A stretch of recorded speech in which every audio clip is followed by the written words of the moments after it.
মাত্র 2টি সেটিংস করে রাখলে আপনার মোবাইল ফোনটি কিন্তু ভাইরাস থেকে সুরক্ষিত থাকবে, এমনকি হ্যাকারদের হাত থেকেও কিন্তু বেঁচে থাকবে। তো কি সেই 2টি সেটিংস আজকের ভিডিওতে কিন্তু সম্পূর্ণ আলোচনা করব। তো ভিডিওটি সম্পূর্ণ দেখবেন আশা করি।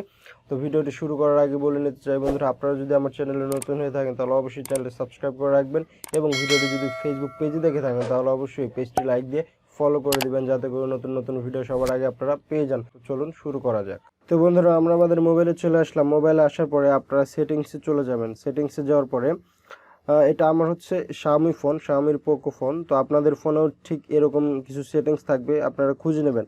তো আমি এখানে আসার পরে আর খোঁজাখুঁজি না করে জাস্ট সার্চ বারে লিখে দিলাম সিকিউরিটি, ঠিক আছে।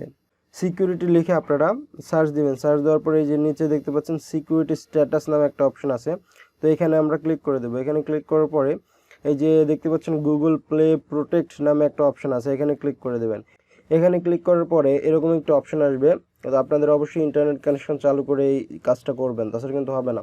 তো এটা আসার পরে এখানে যদি আপনার কোনো ধরনের অ্যাপস হচ্ছে কোনো ক্ষতিকর অ্যাপস থাকে ইনস্টল করা, ধরেন আপনার তথ্য চুরি করতেছে, বা এরকম যে থার্ড পার্টি অ্যাপস থাকে যে অনেকগুলো পারমিশন দিতে হয়, পারমিশনগুলো নিয়ে কিন্তু ফোনের ক্ষতি করে বা সেগুলো কিন্তু ভাইরাস ঢুকায়। তো সেগুলো আপনারা কিভাবে বুঝবেন? তো এখানে স্ক্যান অপশন আছে, স্ক্যানে যদি ক্লিক করেন সেই ক্ষতিকর যদি অ্যাপসগুলো থাকে তাহলে এখানে কিন্তু লিস্ট আকারে দেখাবে, সেগুলো কিন্তু তারপরে আপনারা আনইনস্টল করে দিবেন। কারণ এটা সবুজ চিহ্ন বা টিক চিহ্ন না থাকলে বুঝতে হবে যে আপনার ফোনটি অনেক রিস্কের মধ্যে আছে এবং আপনার ফোনটি হচ্ছে ভাইরাস জনিত সমস্যায় পড়ে আছে। তো এটা করার পরে যদি এরকম নো হার্মফুল অ্যাপস ফাউন্ড চলে আসে, তার মানে বুঝতে হবে আপনার ক্ষতিকর অ্যাপস নাই, ঠিক আছে। তো দ্বিতীয় যে সেটিংসটি, ব্যাকে যাবেন। ব্যাকে যাওয়ার পরে এখানে সার্চ বারে আবার লিখে দিবেন হচ্ছে device, DEVI device, just device লিখবেন, তাহলে কিন্তু চলে আসবে। ডিভাইস অ্যাডমিন অ্যাপস লিখতে হবে।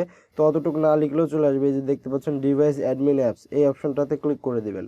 তো এখানে ক্লিক করার পরে এগুলা হচ্ছে আমার পোকো ফোনেরই পোকো লঞ্চার এবং ফাইন্ড মাই ডিভাইস। এখানে যদি দেখেন অন্যান্য মানে থার্ড পার্টি কোনো অ্যাপস থাকে যেগুলো আপনি অ্যাডমিন অ্যাক্সেস দিয়ে রাখছেন, মানে আপনার অ্যাডমিন অ্যাক্সেস দিয়ে কিন্তু কিছু কিছু অ্যাপস কিন্তু আমাদের ইনস্টল করতে হয়। তো সেগুলো যদি আপনার এখানে দেখায় যে আপনি কোনো অ্যাপস যদি অ্যাডমিন অ্যাক্সেস দিয়ে থাকেন, সেই অ্যাপসটি কিন্তু আপনার ফোনের যত তথ্য আছে, ইনফরমেশন আছে, ইমেজ আছে, ভিডিওস আছে, সব কিছু কিন্তু, বা চ্যাট বক্স আছে, সব কিছু কিন্তু সে অ্যাক্সেস করতে পারবে। তো এখান থেকে যদি আপনি অস্বাভাবিক কোনো অ্যাপস দেখেন বা দেখতে পাচ্ছেন যে অ্যাডমিন অ্যাপস দেওয়া আছে, অ্যাডমিন অ্যাক্সেস দেওয়া আছে, সেগুলো কিন্তু এখান থেকে রিমুভ করে দেবেন বা ডিলিট করে দেবেন। তো সেগুলো থাকলে আমি দেখাতাম, কিন্তু আমার ফোনে এরকম কোনো অ্যাপস নাই, এই জন্য এখানে কোনো অ্যাপস দেখাচ্ছে না। তো আপনারা চেক করবেন, এই দুইটি সেটিংস চেক করে তারপরে আপনার ফোনটা সুরক্ষিত রাখবেন। তো এই দুইটি সেটিংস যদি আপনারা করে রাখেন, আপনার ফোনটি কিন্তু কোনো ধরনের ভাইরাস জনিত সমস্যা থাকবে না এবং কোনো ধরনের হ্যাক হওয়ার পসিবিলিটি থাকবে না। তো আশা করি ভিডিওটি ভালো লেগেছে। যদি ভিডিওটি ভালো লেগে থাকে অবশ্যই ভিডিওটিতে একটু লাইক দিবেন, বন্ধুদের কাছে শেয়ার করে দেবেন, এবং আমার চ্যানেলে নতুন হলে অবশ্যই সাবস্ক্রাইব করে পাশে থাকবেন।